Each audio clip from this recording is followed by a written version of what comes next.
Hey guys, welcome back to another exciting episode of Is It Wrong? With me, your host Ray Parra, and my co-host Dave Cruz. Today we have a legend, Yeah, when's he get here? Yeah, he's coming. He's coming. This guy was in the band Kansas for 3 years, from 81 to 84, sang some great tunes that we all know and love. Ladies and gentlemen, please welcome John Elefante. Where's the claps, Dave? Thank you. John. Thank you. John, how are you, buddy? I'm doing okay. It's good to have you on Doing here. okay. Man. Good to have you on here. It's been exciting. Been a long time coming. I'm really grateful for Mark Aldred hooking us up to make this happen for us. Yeah. And man, just how you been through after all these years of music and stuff? You still doing good? Yeah. I mean, I have no complaints. I mean, I was in Germany for a month on a tour, which was fabulous. We had a full orchestra. Oh, it was nice. Glenn Hughes from Deep Purple, Lita Ford.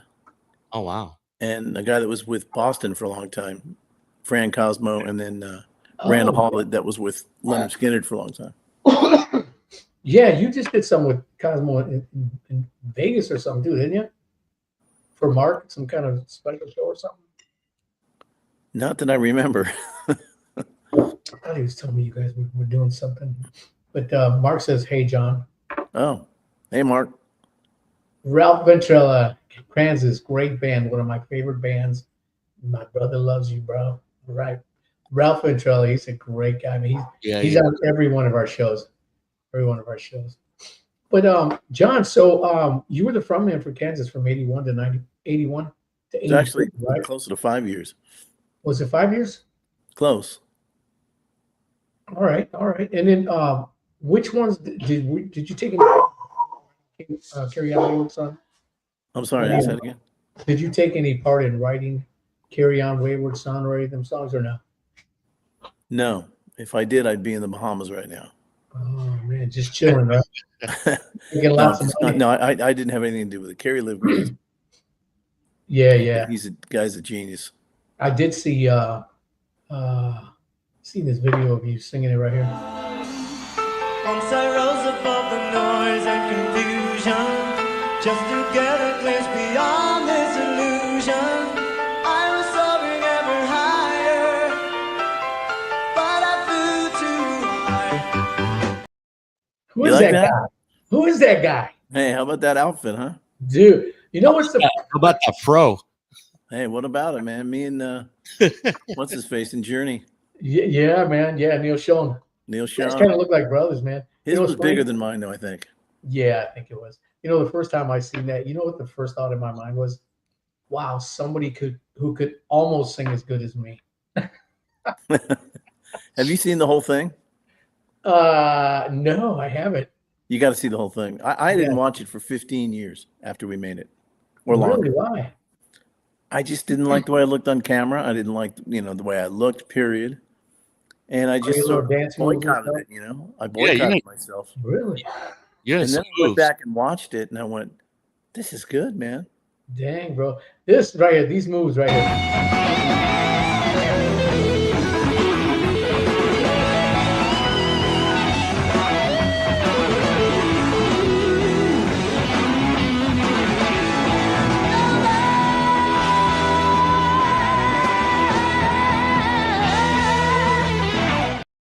Come on. Looked like he was swinging a bat. That's what I was doing, man. I'm a baseball guy. Hey, you got the moves. Check this guy out.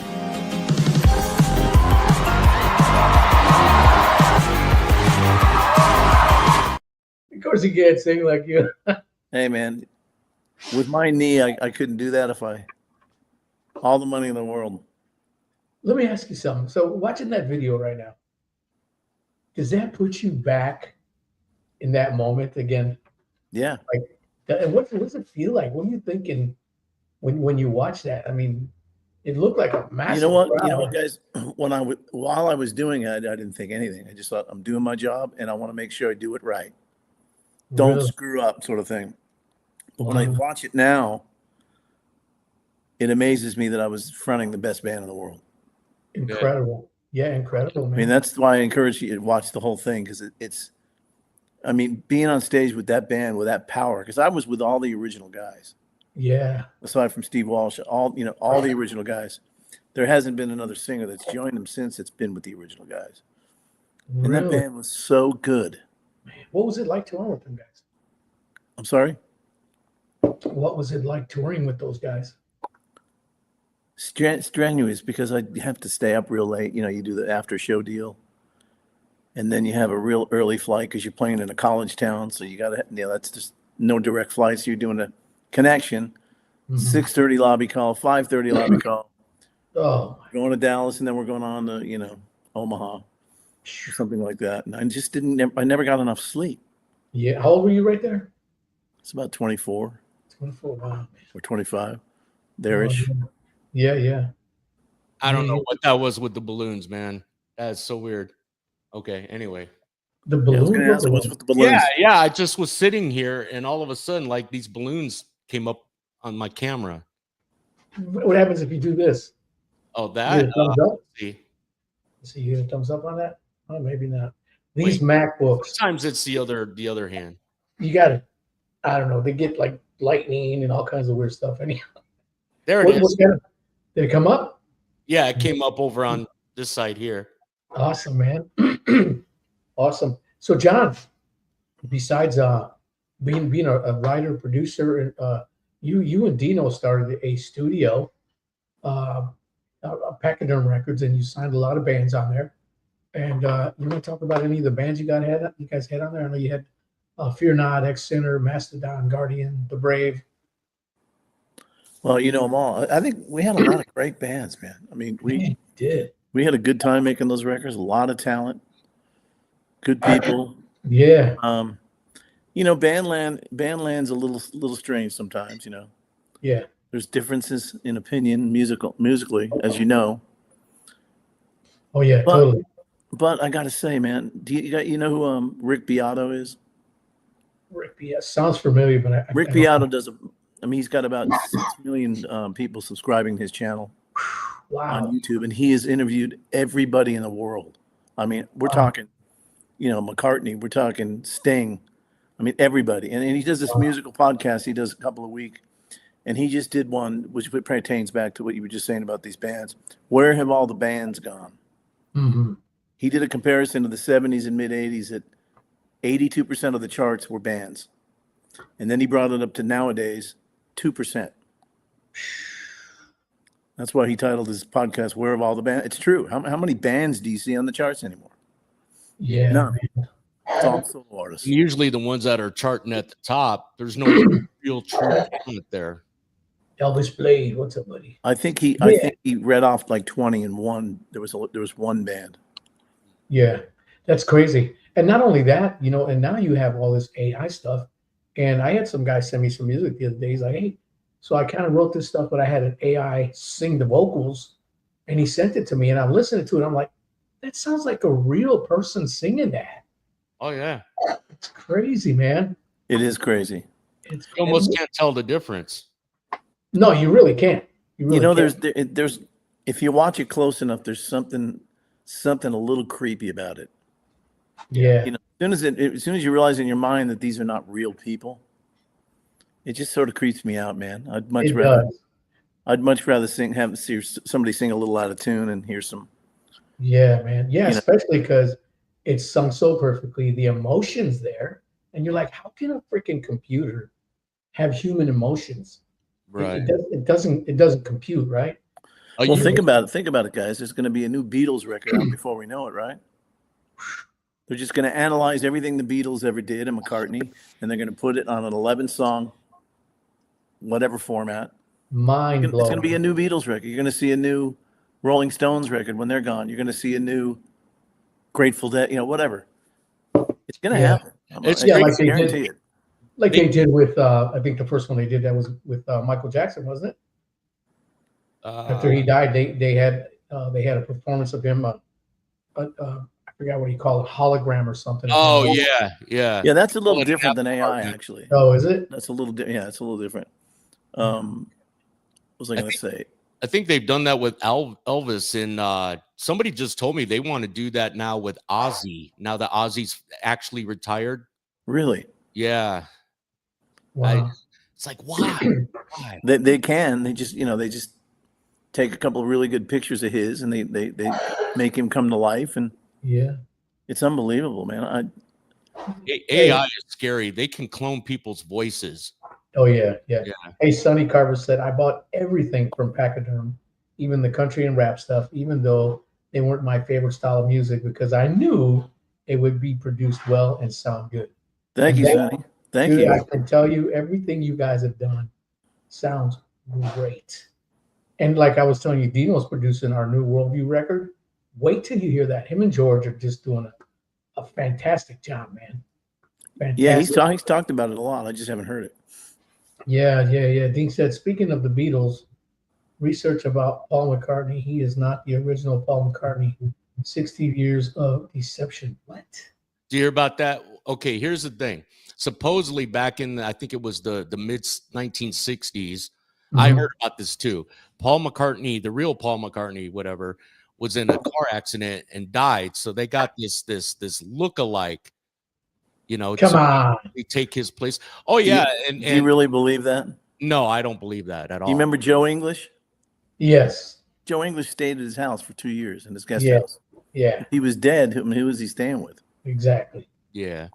And I've heard the same thing about Michael Jackson, that after you know when he got burned in the early 80s doing that Pepsi commercial, that he died shortly after that, and then ever since then it was an impersonator, lookalike, whatever. And I'm like, where do people come up with this stuff?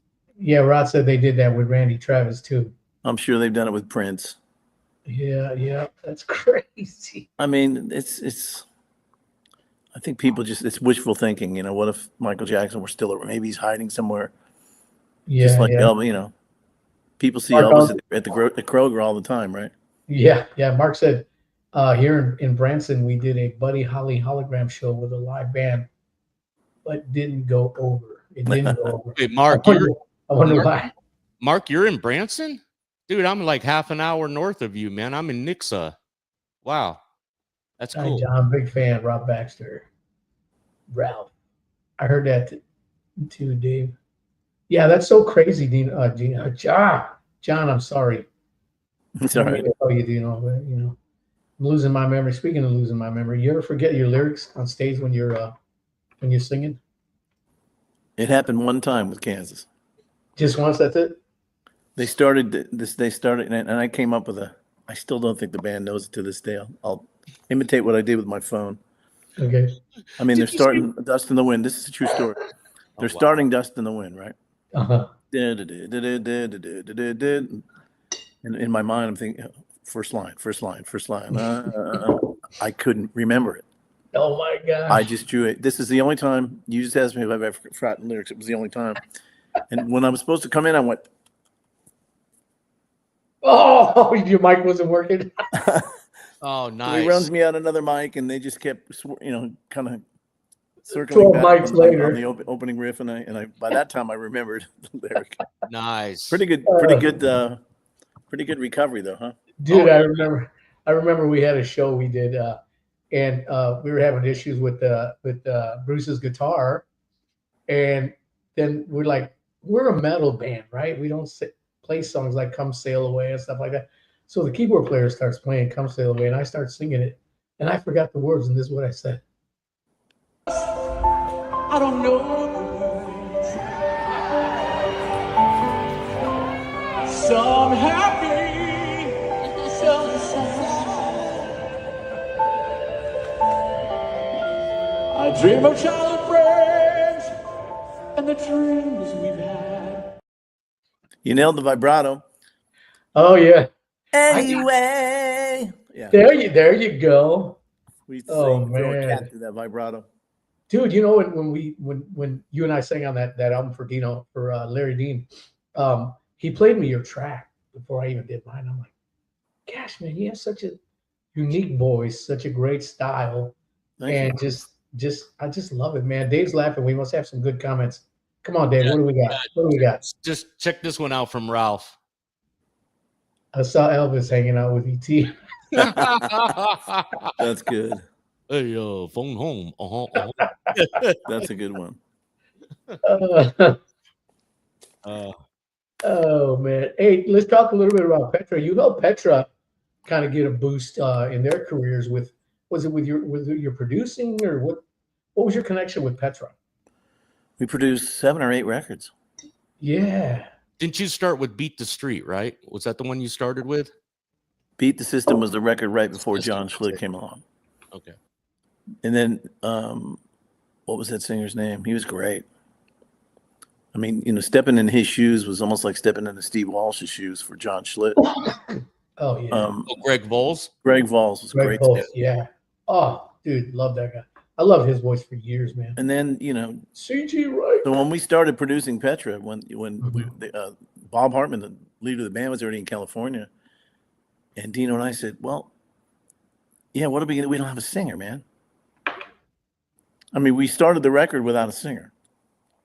Wow. So, Bob said, we got this guy, John Schlitt, coming in that used to be in Head East. I went, yeah, that sounds good. Yeah. So John came in just as scared as can be and went out in front of the mic, and he was so nervous because he hadn't sang in a long time. Oh, I bet. But you could just tell that his voice was going to work in that band. So Oh yeah. after that, listen, 7 or 8 records. Yeah. If you got it, right? That's for sure, man. He was nervous on that first record, but he pulled it together very well. Yeah, and you couldn't tell by listening to it. Could not tell. But let's see. I want to ask you a few of these good little joke deals. If you had, here, you ready? Okay, be honest when you answer these, okay? What's that? If your life had a theme song every time you walked into a room, what would it be? And don't say Dust in the Wind. Oh, no. You walk into a room, what would that theme song be?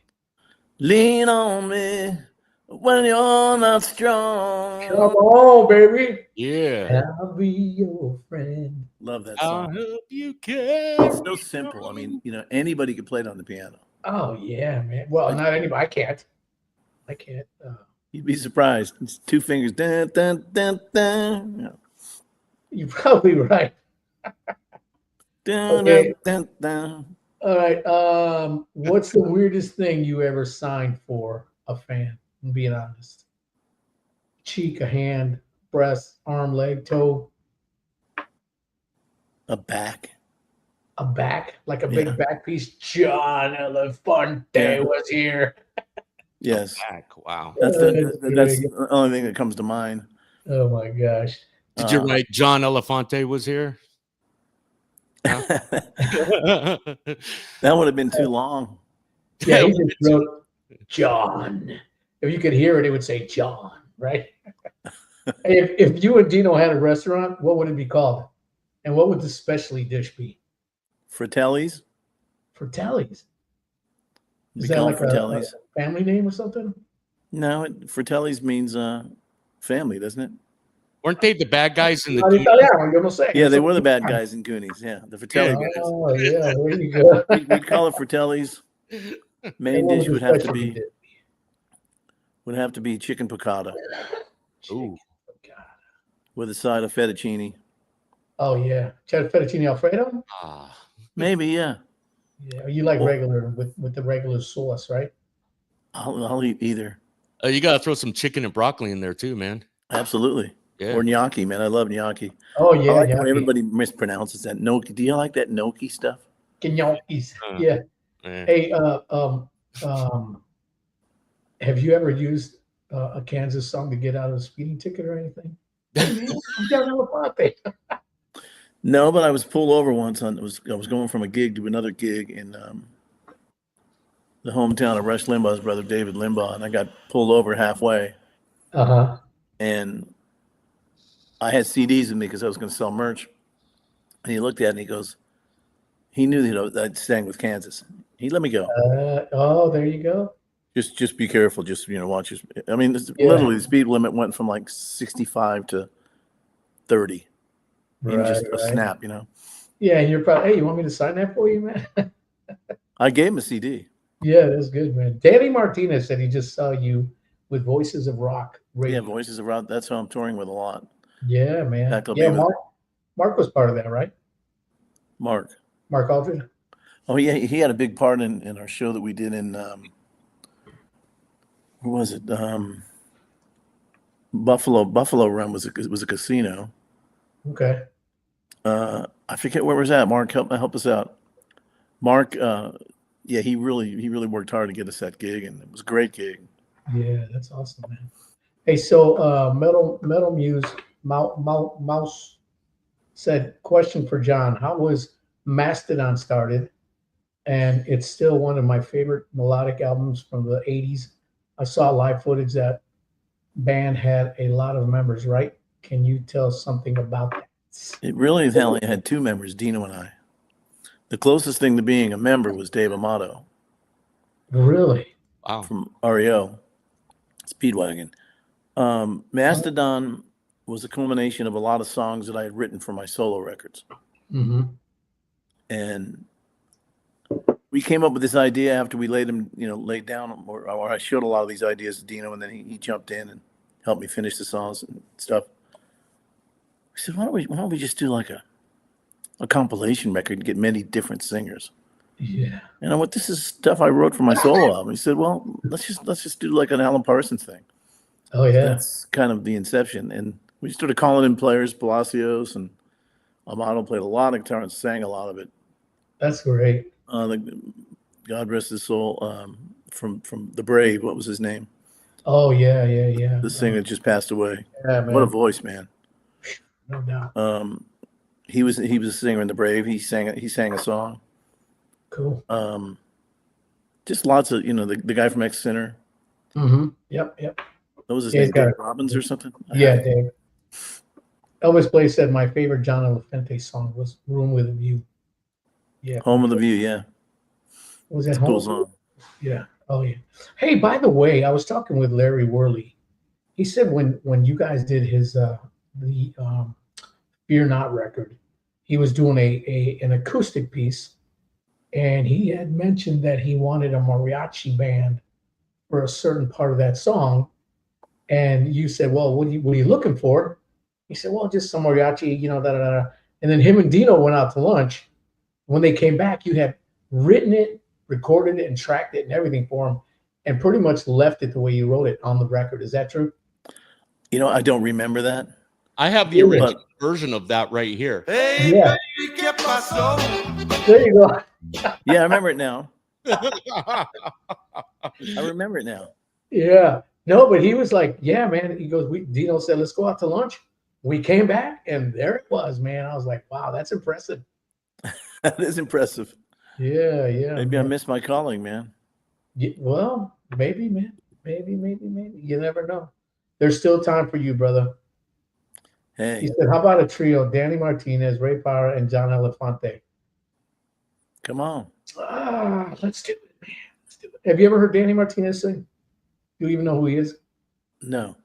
He is a Latin artist who I grew up with, friends as kids, and he came to become this big Latin singer in Latin America. We had him on the show. We had him on the show. He's got over 100,000 subscribers, and he's just really a popular guy. And he's also a pastor to the pastors. Knowing him, I'm like, it blows my mind, but he's a great singer. In fact, when we did a show in Chicago recently, I had him come up on stage and sing with us. Really? Wow. Yeah, that was really good. This said, did John ever work with David Huff of Whiteheart? You ever work with him? I always wanted to, but never did. Oh, yeah. I used to be real good friends with David Huff until he moved out west. Yeah. Mark said that he's was back in Nashville now, though. No, Dan's what a talented guy, Dan. Yeah, that's awesome, man. Okay, let's address the elephant in the room. What is your most memorable moment in music recording to date? Oh, Mr. God. Elefante? Wait, I think I have it. Hang on. Let me see here. I have it. I think I don't have it. I think I lost it, Dave. Which one was it? Well, I have a picture of you when you were. Somebody told me you were born with a microphone in your mouth. There it is. Oh, how'd you get that? Nice He's mic. like, how'd you get that? Oh, I can't find it. I thought I had that one of you auditioning. Yeah, that singer from the Brave was James Salters. Man, James Salters. Oh, Pay I know respect which to him. one you're talking about. I'll have to put that back. Was that question for me? My favorite song? Yeah, favorite Or song you? you've ever? No, you. was Favorite it? moment or song from Mastedon? No. It was his No, that favorite wasn't moment that he in his recording. in your recording days. Yeah, that's Yeah. right. Man, that's a really tough one.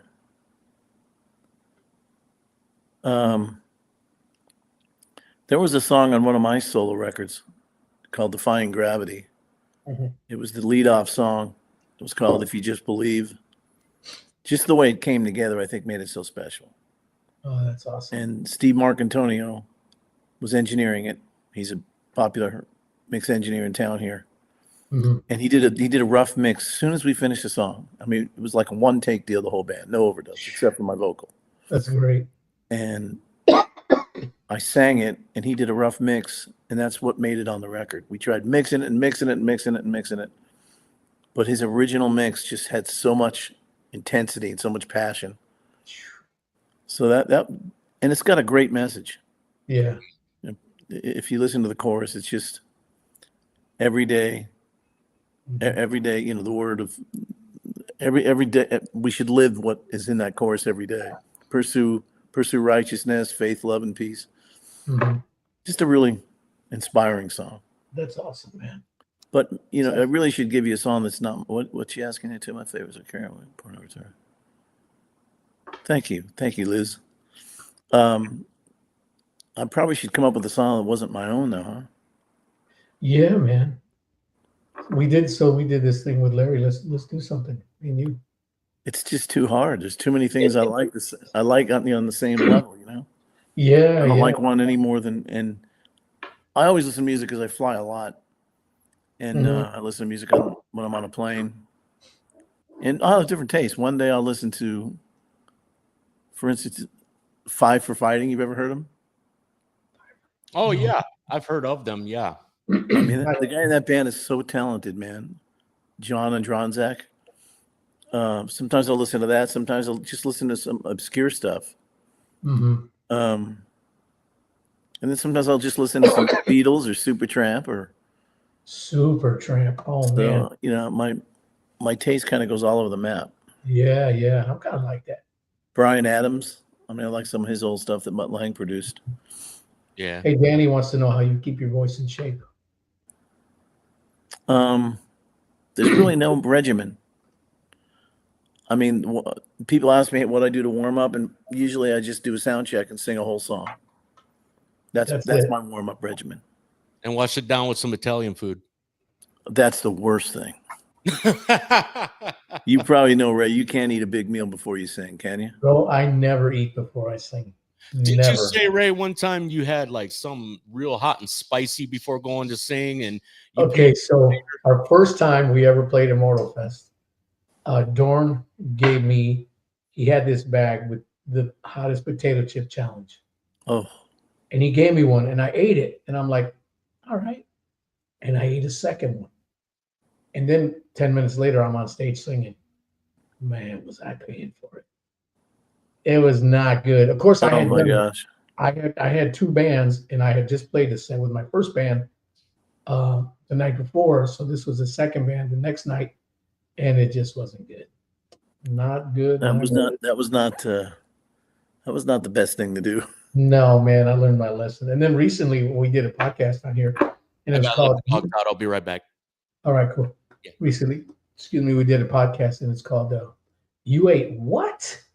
And one of our guests, Barry, who's on here now, great guy, he sent me the hottest gummy challenge. I like hot stuff, so I'll take a challenge, right? And we did it live on the podcast, and it was pretty crazy. I was like, I'm drinking. He ate it like it was. I still think he cheated. He swears he did. He ate two of them. Oh, I was dying, man. My wife's like that. She loves hot, hotter the better. Yeah. I love hot. But I like it that you got to be able to taste it. You know, what happened to Halo? Scott Springer, the singer in the band, did a couple of solo records, which I think were really good. So was the Halo records. Scott Springer just got tied up because he was a lead pastor at his church in Clanton, Alabama.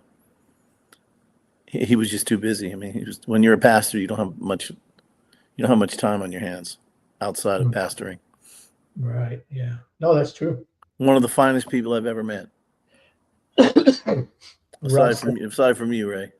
Hey, well, thanks, bro. Of all the people I've met, you're one of them. Hey, well, when I was your age. Oh, how old are you, by the way? I'm not going to tell. All right. Very soon we have to eat another nitro gummy. I'm not going to tell either, but I think we're about the same age.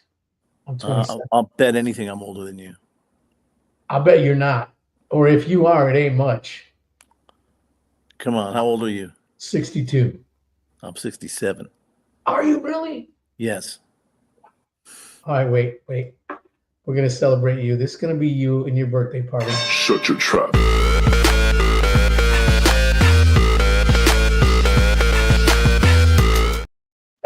If I had that much energy, man, when I'm about 80, that guy's looks about 80 or older. Dude, I'm telling you, man. I play that clip a lot because I love that old guy, man. I hope I can dance like that when I'm 80 or 90. I can't dance like that now. Oh, yeah, he's great. I'm just, it's the way the Lord intended it. Time doesn't stop.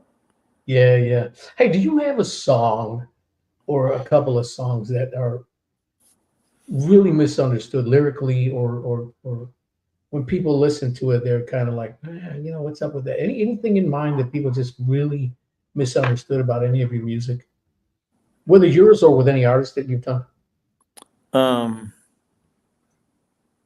There was a Petra song that was controversial. Mm-hmm.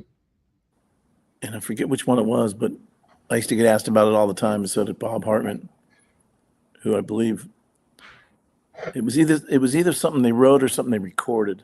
God Gave Rock and Roll to Me. Does that sound familiar? Did Kiss? Who originally did that? God Gave Rock and Roll to. Yeah. I'm drawing a blank. I know what you're talking about. I looked that up. Yeah, look it up, Dave. Teddy says, "Hey, John, what's the story behind That's Why God Made the Moon? Is it just a beautiful love song?" Who was in that little picture? Oh, looked like me and my wife. Band. There is no story behind it. It's just exactly what I'm singing about is true to form. Yeah, the band that originally did who originally did God Gave Rock and Roll to You is the band Argent. Really? Yeah, Argent. And then somebody else covered it. I think it was either Kiss or somebody like that. Yeah, Kiss covered it. They did it for Bill and Ted's Bogus Journey, that movie. Okay. The original version came out in 1973. Wow. Yeah. Argent. Emily Gonzalez said, "Hi, John. My favorite album is Windows of Heaven." Oh, that was my first solo album when I left. That's awesome. I was out of Kansas. Elvis says, "You don't look 67. Wow." I know he looks like he's my age, like 61. I'll tell you, when I was in Germany traipsing around, man, I felt it. Really? Yeah, man. It's like, gig and then, 400-mile drive the next day and a gig that night. And yeah, we did a lot of shows in a little less than a month. That's crazy, man. I interviewed what's his name from Air Supply, the bass player. I can't remember his name, but he was telling me that they did a show in Japan. And when they got done with the show, the two singer guys wanted to go to the room and the band wanted to go, and he was hungry. So he goes into the restaurant right there at the place. And he said he walks in and everybody's looking at him like, And they started playing I'm All Out of Love. I don't let it down. That song that they have, Air Supply. That's your favorite, right? Air Supply. Air Supply. It's like it's kind of like. No, I like that song. I'm not ashamed to admit it. Yeah, my wife. Yeah. Remember the movie Tommy Boy? Oh, don't remember you told me. They did that song in the Dukes of Hazzard movie. You see Bo in the car and he's got it in the tape deck and he's jamming out to it. And somebody comes in, he quickly takes a tape out. Like I wasn't listening to Air Supply. Yeah.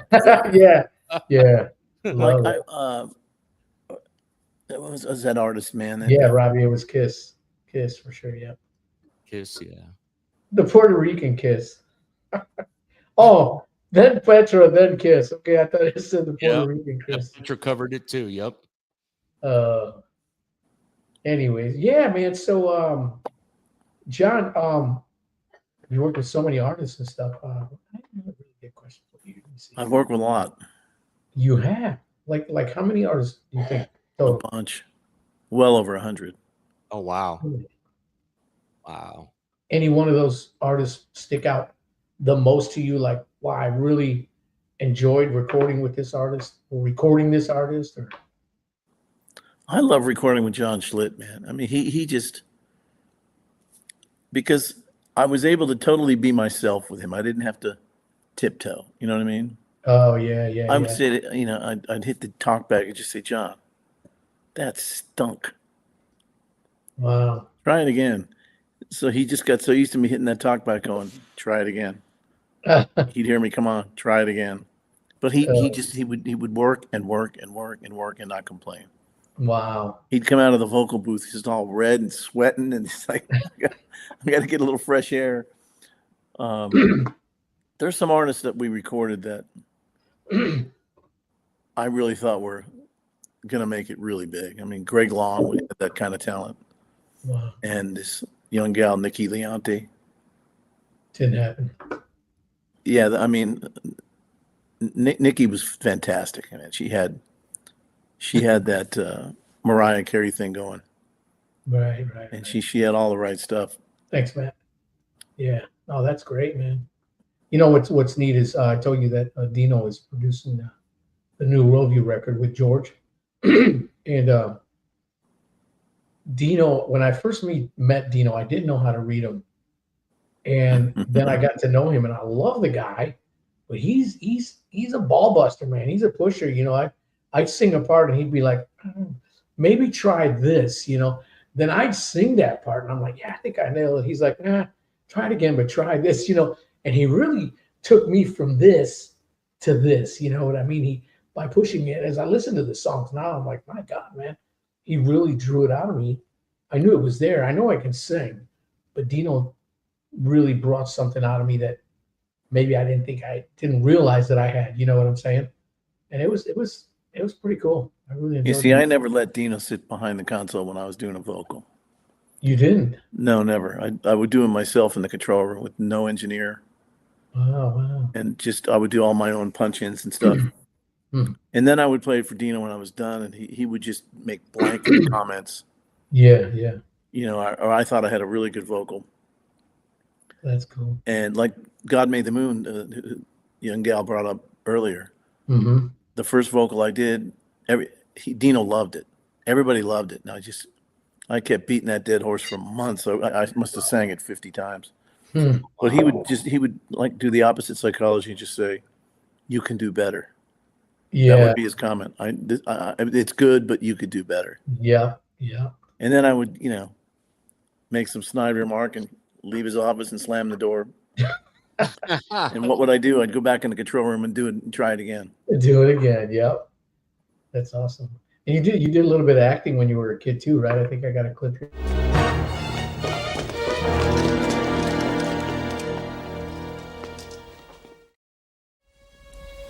Hello.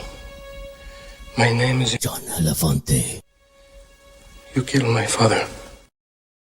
See, I can't grow a beard like I used to, man. See how full and nice that beard was?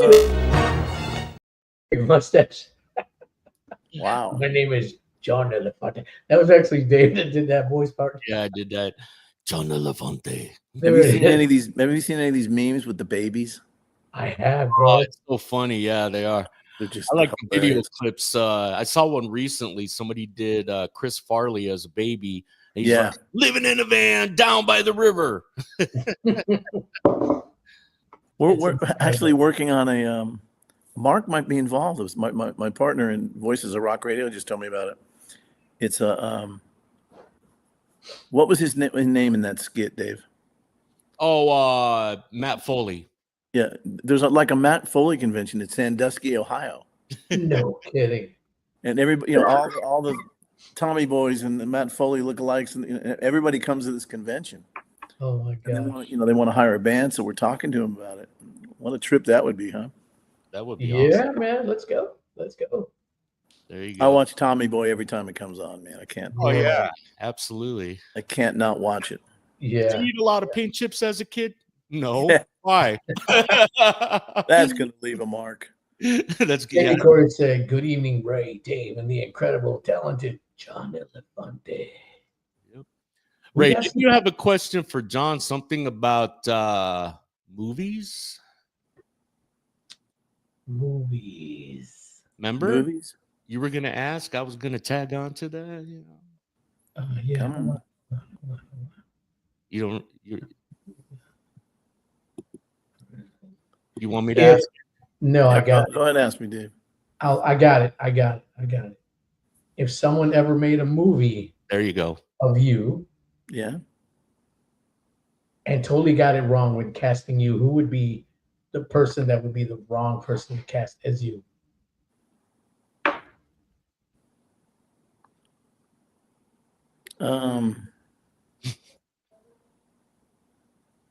That's a tough question too. The wrong person would probably be, and I love Owen Wilson, but he would not do me very well. Oh gosh, Owen Wilson. I love Owen Wilson. Don't get me wrong. I'm watching. He's got a new You know. series called Stick. Have you seen it? He's got a new series out called Stick. It's about a young pro golfer that he's trying to get in. You know, Oh yeah, it's really good. I watched an episode last night. dude, I love Owen Wilson. I think that guy's great. I think the right guy cast for me. Can I give you that now? Mm-hmm. Have to be Joe Pesci. Oh yeah, Yeah. yeah. I mean, tell me. Those guys. Yeah, I can't do his voice, man. You but know, I have a publishing company. The name of it's Two Utes. yes. My cousin Vinny. Yes. That's one of the best movies of all time. Great. We watched it so many times here at home. And being a New York Italian, it's just like it's so true to form, man. Hey, Mr. Gambini, the next time you come into my courtroom, you got to dress right over. I loved it, man. Youths. Oh, I'm sorry, youths. Yeah. I don't know how I snagged that name. Nobody else had it. Wow. Two Utes. It's Robbie Dino and said- I met John Slade back in 2006. We talked for a good 45 minutes before we signed. That's crazy. Most artists won't sit and talk to you that long. If they care about their fans, they do. I'll tell you, it was only kind of a hassle because, you know, when you got done with a gig, you would just want to get back and get some sleep or just chill. Mm-hmm. So I obliged, but Yeah. for some reason over there in Europe, as soon as we got to the hotel to check in, there was 30 people with all my records, everybody that was on the tour, everything that I've ever done. So you have to stay there for half an hour signing everything. Oh, And then when you got back after the gig, like, you know, at midnight or whatever, there's another 25 people. yeah. So the guy for 30 minutes signing all of his stuff. His name didn't happen to be George Wright. George Wright, was it? Yeah, I know. I think it was. Yeah. George Wright. We know that guy. Oh yeah. He's come to several of our shows and he'll bring in stacks of all our albums and pictures and set lists and backstage passes. Sign everything, man. Oh, it's great. You know, there's people in line behind him going, "Come on, dude." Yeah, yeah. Yeah, Hey, it was. no, go ahead, John. It was remarkable. I mean, you don't see as much of that here in the States. Right. Yeah, I know. Like when we played in Germany, them people, they love their metal, man. They do. All the patches, and they are all in, man. It's crazy, man. James Chilcott said, "What is the one album or song that you wish you could have produced? You have anything you haven't done that you wish you would have done? That came out on a record after. That came out on a record, maybe he's asking that, and that you Probably wish you would have done? any song off of Yes 90125. Oh yes, Yeah, man. I seen Yes Live. They didn't have it. You know who opened for them? Bugs Who? Bunny. They had a cartoon of Bugs Bunny. Really? And the show that they put on, my gosh, man. Wow. Yeah. Yeah, that I think the most underrated producer ever is a guy named Trevor Horn. Yeah. He did Seal and he did a bunch of other things. Wow. Just brilliant, man. Brilliant. So what makes a good producer, John? In your opinion, you're an excellent producer by I think every producer anywhere, any place, anytime needs to be a good song guy. Mm-hmm. Because the end goal is to come out with a great song, whether it's metal or whether it's, easy rock. That's the goal, right? To come out with something that's going to move somebody, it's going to move people. Yeah. And so that has to be a big part of producing. The song, what works in the song, what doesn't work. Yeah, you have to be a visionary, right? You got to be a good listener. You got to be a visionary. You got to be able to take what's there, what's coming out, and say, where can I go with this to make it, that much better? Well, what's really hard is producing a song that you hate. Oh yeah. You got to just convince yourself that yeah, I'm going to do the best I can with this, man. Yeah, and you probably, I don't know, maybe you can't agree with this, but what's even worse is singing a song that you hate. I've done that. Oh gosh, yeah. My wife Fortunately, I don't have too many of those these days. Yeah, no, me I get to kind of sing what I want. Yeah, my wife says, "How do you spell two Utes?" Two, the letter two. I mean the number two. Yutes. There you go. Hey, what's up, Mike? Oh man, Sonny says, "Young and Innocent" from St. Elmo's Fire is an amazing song. That should have been a huge hit. I'm just gonna toot. I'm gonna toot my own horn. So why didn't it? What happened? Because the movie started burning out, and they decided to go with David Foster's Love theme. Down, down, down, down, down, down, down, down. They decided to go with that with a single, and it did okay. But Young and Innocent was next in line. Yeah. And they pulled the funding on the movie completely, radio budget, everything. But that record sold, 6 million. I mean, speaking of Yes, John Anderson was on it. A lot of great artists, man. Yeah, man. Yeah. How many Grammys you got? 3. 3, but nominated for at least another 10, weren't you? Yeah. 3 more with. I think we were nominated 2 or 3 with Kansas. Yeah. A couple more with Petra. I just got my first Emmy Award. Oh wow! Really? Nice. It was a song that a friend of mine put together. Mm-hmm. People get ready, a train a coming. He had a lot of guest artists, Stevie Wonder, and I think Gladys Knight was on it. Oh wow! A lot of different artists on it, and yeah. They were playing it in some TV show. I don't know where it was got all this notoriety, but the guy called me and said, "Hey, we won an Emmy. You want one?" I said, "Sure." What the heck? Yeah, Mike, I would love to play at Wacken, bro. Wicken. Put that up on a shelf with your Grammys, dude. Yeah, man. So when you joined Kansas, were you already a Christian? Yes. And how did your Christianity evolve over that? I know Kerry was saved at the time too, I believe. He was. Yeah, was the majority of the guys saved, or did you guys have like a couple of Christian guys in the band and some guys not, and y'all just kind of doing your thing together, or was it a collaboration? Well, I was a believer. Kerry was a believer. Dave Hope and Phil Ehart. The rest of the guys had respect. I'm not going to judge where they sat. Sure. But it was respectful. I mean, it was never frowned upon. The only time it was frowned upon is when we would do big radio interviews. Remember KMET in LA used to have, I'd answer people call in and ask questions, and there would always be a guy from the record company sitting there and just screening the calls, and he wouldn't let any questions about Christianity in. That's pretty sad. So from their point of view, they didn't dig it much. They didn't want Kansas to be labeled as a Christian band. Yeah. Yeah, and I mean, I get it, but whatever, man. Do you feel like today Christian artists are watering the message down more, or you think they're bolder now, or think it's pretty much been the same throughout time? I think that we're coming out of a time when I think we're watering it down a lot. I think people are starting to get more bold about it. And hey, this is who we are, man. Yeah, man. I mean, because it got to the point where we were being persecuted almost. There's still some of that going on with Christians. Absolutely.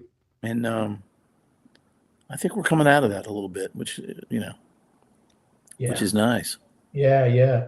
No, I find it like even for us, for Sacred Warrior, when we played in Germany or whether we play we don't do clubs really anymore or bars, but when we used to, we would bring the word out, man. We didn't care. And we seen guys get saved in bars. We seen it's incredible, isn't it? It really is, especially you're sitting in a club and you're singing holy, holy, holy, and you got guys with their beers up and stuff. Now we got a lot of crap from people like, yeah, they're holding up a beer singing holy, holy, holy. Yeah, you know what? That's where you came from. The Bible says, come to me as you are, and I will change you. And the well don't need the doctor, the sick do. So we bring it into there, and we would bring it in, and we wouldn't water it down. It would be solid. And man, we've seen people get saved in bars and clubs and in Christian venues. People rededicating, and dude, you cannot water it down, man. You have to be bold. I agree. That brings up a story I've got to tell you guys, man. Come on, this is what it's all about. I've never told this story publicly. Love it. We were, how when you pray with guys, you all form a circle and take hands. Mm-hmm. Well, we were doing that after a session once with a band that I'm not going to tell you who they are because they were very, very popular. Okay. And they had just acquired a new manager. That was just, I think he'd become a believer like 2 weeks before this prayer session. Mm-hmm. So he was trying to figure it all out. So I could laugh about it now because it's actually, well, anyway, we're taking hands, we're in a circle. And you know how one guy's praying and, I do this. Thank you, Lord. You just kind of talk under your breath a little bit. Yeah. And I'm not going to say it, but he's going F and A, Lord. F and A. Wow. F and A, Jesus. And Dina opens one eye, looks over at me.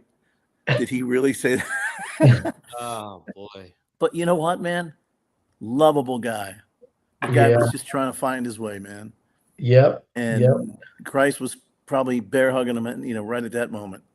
It's those times where I say only God can do it. Only God can do. Only God can do. Only God can do. Only God can do. Do it. Do it. That's great. That's like it's like Chevy Chase. Dan Aykroyd and Blues Brothers. Yeah. Oh yeah.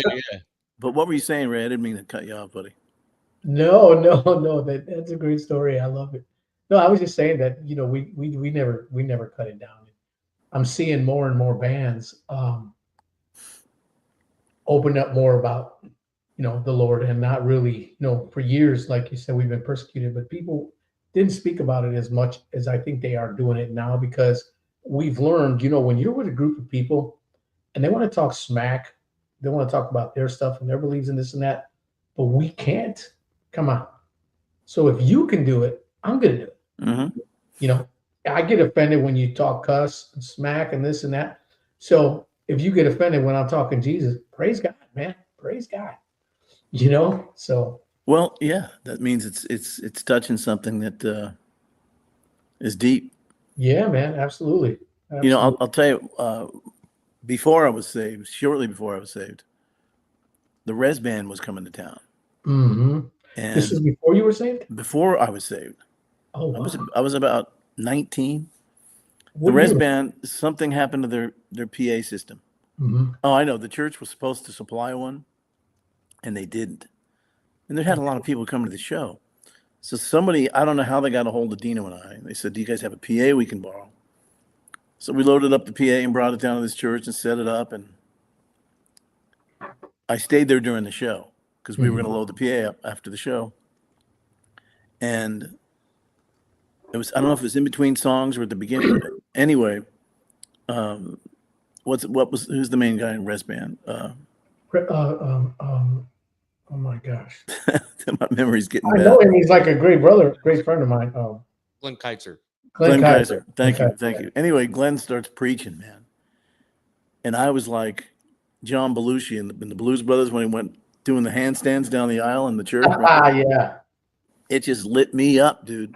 Oh, man, I bet. I mean, I don't know how I didn't get saved that night. Yeah. That night. Wow, it was powerful. Like, yeah, man. I'll tell you something really neat about Res Band. Let me read this from Sandra Liz Velez.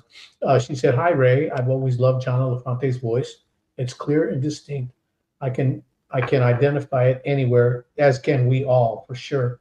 It was my dream to see him live again, and my daughter and my brother Danny and I did. He was a former singer of Journey and Boston. All three are the same. Oh, with the singers of Journey and Boston. Yeah, that's the voice. Thank you, Sam. Voices of Rock. Very nice. Yeah. Very nice. Yeah, I've that's the Voices of Rock radio band. Yeah, man. Yeah. But when Sacred Warrior, when we first got signed, our very first tour was with Res Band. And we're a metal band and they're a rock and roll band, but my God, man, they treated us like gold. Glenn Kaiser, Wendy, all of them guys. Yeah.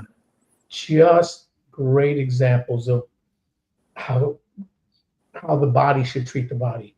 You know, the same sound they had, we had. The same things they ate, we ate. I've been trying to get a hold of Glenn Kaiser. I tried a few times. I think it was Facebook or something like that. I'll give you his number. I got his number. I just want to tell him just how much that deep meant to me. Yeah. And how it was a precursor to where I ended up. Oh yeah. You know, it really was, man. I couldn't stop thinking about it. It's the words that he said. Yeah, man. Glenn just unashamed, man. Just unashamed. He just put it out there. Absolutely, man. Kind of like the late John McCarthy. He just passed a few days ago. Yeah, man. A few days ago. A couple days ago. Yeah. I used to go to the church in Atlanta with one of my favorite pastors. He passed away. Real tall guy. Yeah. Here I go with names again. That's all right. Comes with anybody over 60 can relate. Yeah. Hey, Lee Van Rana from Brazil says that they love your voice, your vocals, your contribution, your producing masterpiece from our Christian hard rock bands. Thank you. Brazil loves you. And we love very you. Nice. That's very nice. I'm telling you, man, we have a bunch of great, and listen, let me just say this right now. To all you guys on here that join us every time we go live, we freaking love you guys, man.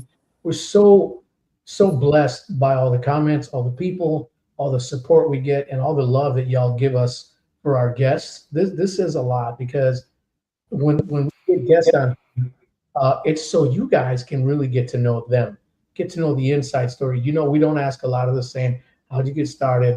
We like to break the ice and just talk about life and let you guys know where people are now. And every one of you that is on here consistently, we love you. We appreciate you. Thank you very much. And John, I'm sure appreciate you guys being on. You know what? Without sounding sappy, I feel the love. I do. There's a lot of nice comments, and I'm gonna have a good evening. I'm gonna have a good evening. Thank you. Yeah, man. Audience. Yeah, we have a great audience, man. Yeah. Well, keep it going, guys. You do. Yeah, we are, man. We're gonna keep going. We're gonna go until Jesus. Hey guys, hang on. Don't go away. Okay. What's up, babe? Yeah. Yeah. Can I call you back? All right. Tell Jenny we said hi. We could all hear her. Hey, it's me, Jenny. No, it was Sammy, my daughter. Oh, it's Sammy. Usually when they're down at the beach, I mean, they only call me if it's real important. That's why that's the only call. Can call. we get some money? No, it sounded like she wanted something. I don't know. Oh boy. Maybe they probably want to stay an extra night and know if they got the green light. John, we need to try to get you to Immortal Fest, man. Yeah. What is it? Immortal Fest in Ohio. We play there every year, Sacred Warrior. It sounds like a heavy metal thing, though. I don't do heavy metal. It is, I know, but you know what? We end every show with Holy Holy. I don't know if you've heard our version of it. It's a power rock epic version of Holy, Holy, Holy Lord God of Yeah, power. nice. And we end the whole festival with that every year. We get a bunch of people on stage, other bands and stuff, and man, we just bring the house down. I get chills during the chorus of that song, Ray. bro, it's yeah. oh yeah, man. And to hear, all these people that are there, all the musicians, just everyone singing and just Yeah. it's an awesome time. Thanks a lot, Elvis. God bless you, buddy. It's an awesome time, and we just end it with that because we want everyone to leave with the presence of Jesus in their heart, in their mind. You know what I'm saying? You sing and worship. Everybody's rocking out. Well, it's sort of like I did with the Glenn Kaiser thing. Yes, exactly, brother, exactly. And you know what's really neat is a lot of the people that go to Immortal Fest go year after year after year, and we have become great friends with a lot of them. We perform, but we also hang out. Gary Nixon, how you doing, buddy? Gary says you're looking great, John. Gary. Thank you, Gary. Yeah, but we've met so many great friends. The saying there was, "You come a stranger, you leave as family," and it's so true. And every year when more people come, it's just more family and family and family, man. It's just, yeah, yep. So, anyways, well, John, man, anything you want to say to everybody watching here that you haven't said? I do have one more question for you. Hang on. Go ahead. This was. Usually people that I do podcasts with, I'll go ahead. I'll tell you after you. It's your show, man. Go. I was going to ask you, if you could put a super group together with any musicians, living or dead, who's the band? Ooh, man.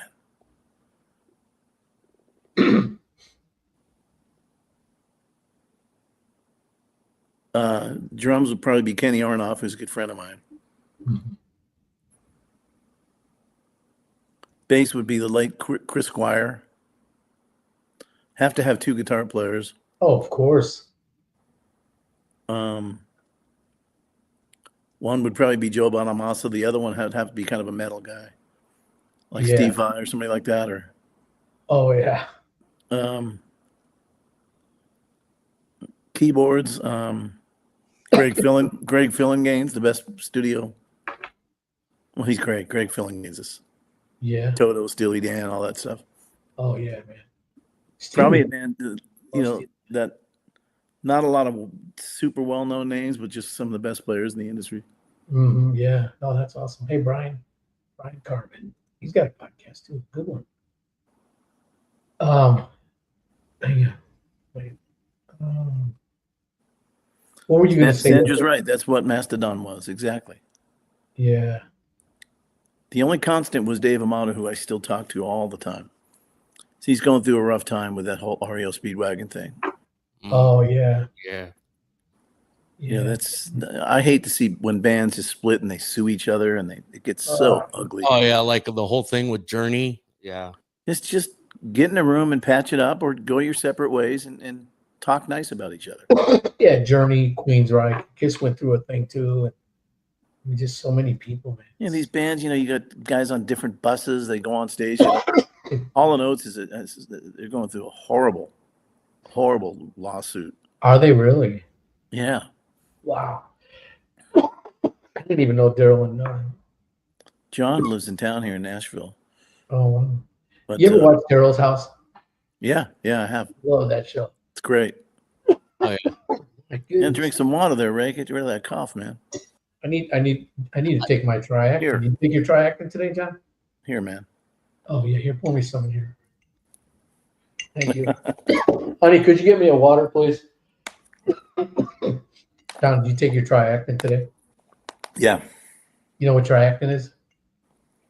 Triactin like a man, baby. That's great. A friend of mine, mate, had these cups made for us. When I had Larry Worley on here, fear not. I was telling him he's a great guy. I haven't seen him forever. Yeah, I tried to get him to come on, but he's not. I don't know where he is. Anyways, but I told him, man, I'm really tired today. He said, you take your Triactin? I'm like, what's Triactin? And he goes, Triactin like a man. So I started using that on this show and using it with our guests and stuff. And then all of a sudden, Michael, one of our guys, had these cups made for us. Nice. Yeah, they're really, really cool. Is it? Can you put coffee in it? Yeah, heck yeah, that's what I was drinking. I got to give me one of them cups, man. Yeah. Michael Klink. And I can help you get some of my friends on the show too, like Fran Cosmo. Yeah, He was in Boston for like 15 years. Yeah, man. He was in the band while It's okay. While what was the singer's name? Here we go again. Anyway, the guy that sang on the first record. Yeah. He was in the band with him. He's got some great stories, man. Great stories. Yeah, and I would love that. Tell you a little something about Fran. We were on a phone call about a month or two before we went to Germany together. Mm-hmm. And he was talking about the Lord and Jesus, and I asked him on that conversation. I said, "Fran, have you ever accepted Christ as your Savior in your heart? Have you ever just physically just said it with your mouth?" And I thought he was going to say, "Oh yeah, man, I got saved." And he said, "No, I never have." I said, "Do you want to do that, man?" He said, "I sure do right now." Come on. So I got another buddy of mine on the phone, so it'd be three of us and a witness, right? Yeah. And he said the Lord's Prayer right there, man. And every time I see him or talk to him, he reminds me of it. Dude, I can't thank you enough. I say, it wasn't me, man. I mean, it was your time. Yeah. It's God's time. God's timing for you. Yeah, I love it. I'll leave you with one thing. Somebody, when I do a lot of these podcasts, and not ever as cool as yours, but well, thank you. well, the ones I had to do in Germany, the guys barely spoke English. It was like every other second. Could you repeat the question, please? No, a lot of people ask me this. They say, what kind of legacy do you want? Yeah. How do you want to be remembered? Yes. When you're gone. Mm-hmm. And I say to them, and I can relate it back to the Glenn Kaiser thing. That's how I want people to remember me. I want my songs to leave an impact on people, to where it's a lasting thing that they can take forward in their Christian walk. Or if they're not saved, I've had people say that, as a result of that song, man, it really drove me to the cross. And there's nothing that big. I mean, look, I'm not putting her down, but Madonna can't say that. Absolutely, man. She could pour millions and millions and billions of dollars in the bank. But can she say that person, as a result of God through me, came to the cross of Christ? Yeah. I don't know if she can say that. Maybe she could. I don't know. Her life's not over, so let's pray that she does. But I just want to leave an impression on people that's where you don't think about me, you think about God. Mm-hmm. That guy meant a lot to me. His songs, I mean, I still listen to him. But there it is. That's simple. I don't mean to be self-indulgent about it, but that's it. Well, that's really important. That's amazing, because what that does really, like you said, it challenges people. One, it gives God the glory, and I think I'm sure you get a lot of the same ones, right? You know how it makes you. There's nothing like it. Yeah, there's nothing like it, man. You're absolutely right. I get people that reach out to me and say, "Hey, man, I was at one of your concerts, years ago, and you sang this song and you said this, and yeah, I gave my heart to Jesus that night, and now I'm a youth pastor or a pastor in a church." Or just some great stuff, man.